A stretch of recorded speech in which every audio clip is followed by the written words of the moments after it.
Hello guys. ಇವಾಗ time ಬಂದು 10:30 ಆಗಿದೆ. ನಾವೆಲ್ಲರೂ ಮಲ್ಲೇಶ್ವರಂ ಹೋಗ್ತಾ ಇದ್ದೀವಿ ಗಾಯ್ಸ್.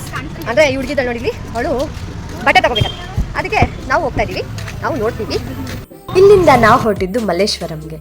ವೀಕೆಂಡ್ ಆಗಿರೋದ್ರಿಂದ ತುಂಬ ಜನ ಇದ್ರು, ಹಾಗೆ ಟ್ರಾಫಿಕ್ ಕೂಡ ಇತ್ತು. ಅದಕ್ಕೆ ಬಸ್ಸಿಗೆ ವೇಟ್ ಮಾಡ್ತಾ ನಾವು ರೀಚ್ ಆದ್ವಿ ಫೈನಲಿ ಅವರ್ ಡೆಸ್ಟಿನೇಷನ್. ಅಲ್ಲಿಂದ ನಾವು ಹೊಟ್ಟೆಗೆ ಏನಾದರೂ ಹಾಕೊಳ್ಳೋಣ ಅಂತ ವಡಾಪಾವ್ ತಿಂದ್ವಿ. ಅದಾದಮೇಲೆ we are heading towards shopping.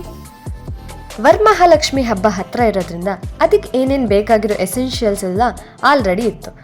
ಅದನ್ನೇ ನೋಡ್ತಾ ಮುಂದಕ್ಕೆ ಸಾಗಿ ನಮ್ಮ ಶಾಪಿಂಗ್ ಎಲ್ಲ ಮುಗಿಸಿ ನಾವು ರಿಟರ್ನ್ ಹೋಗಬೇಕಾದ್ರೆ ನಮಗೆ ಯಾರೋ ಒಬ್ಬರು ಬ್ಯಾಂಕ್ದು ಡೀಟೇಲ್ಸ್ ಬಿಟ್ಟಿದ್ರು. ಅದರಲ್ಲಿ ಅವ್ರ ನಂಬರ್ ಇತ್ತು. ಅವ್ರಿಗೆ ಕಾಲ್ ಮಾಡಿ ಅದನ್ನು ಅವ್ರಿಗೆ ರಿಟರ್ನ್ ಮಾಡಿ ನಾವು ಅಲ್ಲಿಂದ ಹೊರಟಿದ್ದೆ ಬರ್ಗರ್ ಕಿಂಗಿಗೆ. ಅಂದರೆ ಮಂತ್ರಿ ಸ್ಕ್ವೇರ್ ಮಾಲಲ್ಲಿ ಬರ್ಗರ್ ಕಿಂಗ್ ಆಫರ್ ನಡೀತಿತ್ತು, ಹಂಗಾಗಿ ಅಲ್ಲಿಗೆ ಬಂದ್ವಿ. ಇಲ್ಲಿಂದ ತಿಂದು ನಾವು ನಮ್ಮ ಪ್ಲೇಸ್ಗೆ ರಿಟರ್ನ್ ಹೋಗಬೇಕು ಅಂದರೆ ಅಷ್ಟರಲ್ಲಿ ಮಳೆನೇ ಬಂದ್ಬಿಡ್ತು.